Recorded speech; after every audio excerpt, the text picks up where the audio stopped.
అలసిన వానికి ఊరడించు మాటలు. సహోదరుడు భక్తి సింగ్ గారి పరిచర్య నుండి సేకరించిన అనుదిన ధ్యానములు. అక్టోబర్ 4.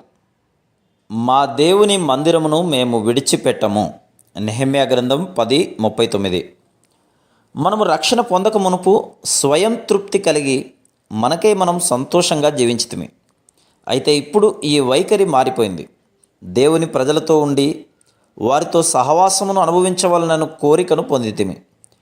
దేవుని కుటుంబంలోని సభ్యులముగా ఒకరితో ఒకరు సంతోషమును దుఃఖములను పంచుకొనవలనను కోరికను పొందుదుము. మనము కలిసి ఉండవలననియు తన ప్రేమలో మనలను కలిపి బంధించిన ప్రభువును ఆరాధించవలననియు కోరికను కలిగిందుము. అటువంటి సహవాసం ద్వారా మనము అంతకంతకు ఆత్మీయంగా బలపరచబడుదుము. ఈ అనుభవముతో దావీదు కీర్తనలు 122 మొదటి వచనంలో, యెహోవా మందిరమునకు వెలుదుమని జనులు నాతో అనినప్పుడు నేను సంతోషించి తిని అని చెప్తున్నాడు.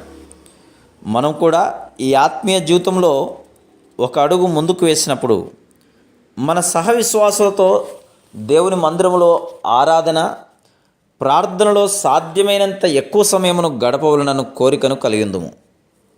ఎవరైతే దేవుని ప్రజల యొక్క సహవాసమును తృణీకరించి లోక సంబంధమైన కార్యకలాపములను ప్రేమించుచు వాటిచే బంధించబడి ఉందురో వారు ఆత్మీయంగా పేదలుగా నుందురు.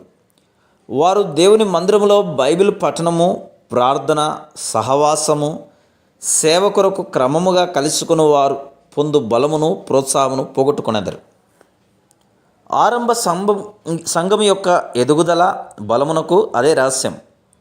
అపోస్తుల కార్యము 2వ అధ్యాయం 42వ వచనములో, విశ్వాసులు అపోస్తుల బోధయందును సహవాసమందును రొట్టె విరుచుటయందును ప్రార్థన చేయుటయందును ఎడతెగక ఉండిరని చదువుదుము. దేవుని వాక్యమును గణపరచుట ద్వారా వారు శత్రువు యొక్క ఎదిరింపుల నుండి తమను కాపాడుకొనగలిగిరి. ఈ చివరి దినములలో శత్రువు ఎంతో చురుకుగా ఉన్నాడని మనం ఎరుగుదాము. 2 తిమోతి 3వ అధ్యాయము మొదటి 13 వచనములలో, అంత్యదినములలో సాధారణముగా ఉండు వివిధ రకములైన పాపముల పట్టీ కలదు. మనం వీటిని జయించవలనని కోరుచున్న ఎడల దేవునితోనూ ఆయన ప్రజలతోనూ కలిసి సన్నిహిత సహవాసమును కలిగి ఉండవలను. మనకై మనము ఏ పరిస్థితిని జయించలేము. మీరు ఇంటి వద్ద మీ బైబిల్తో గంటల తరబడి సమయమును గడుపుచుండవచ్చును. అది విశ్వాసులతో సహవాసములో సమయం గడుపునంత బలముగా ఉండదు. ప్రాచీన కాలంలో సన్యాసులు, సన్యాసినులు అడవులలోని ఏకాంత ప్రదేశములకు వెళ్ళి ధ్యానము, ప్రార్థనలో సమయమును గడుపుట ద్వారా అంతమున శత్రువును సులభముగా జయించుటకు బలమును పొందుదామని నిరీక్షించేవారు. అయితే ఆ రీతిగా వారు చేయుట ద్వారా ఇంకా దౌర్భాగ్యులుగాను బలహీనులుగాను అగుదురు. వారు దేవుని మందిరమునకు సహవాసమునకు వచ్చుటకు ఆటంకపరచు లోక సంబంధమైన కార్యకలాపములు, లోక స్నేహములను అనుమతించుదురు.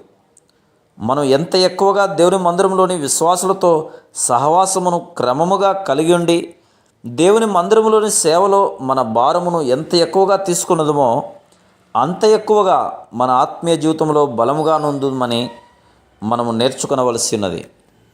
Praise the lord.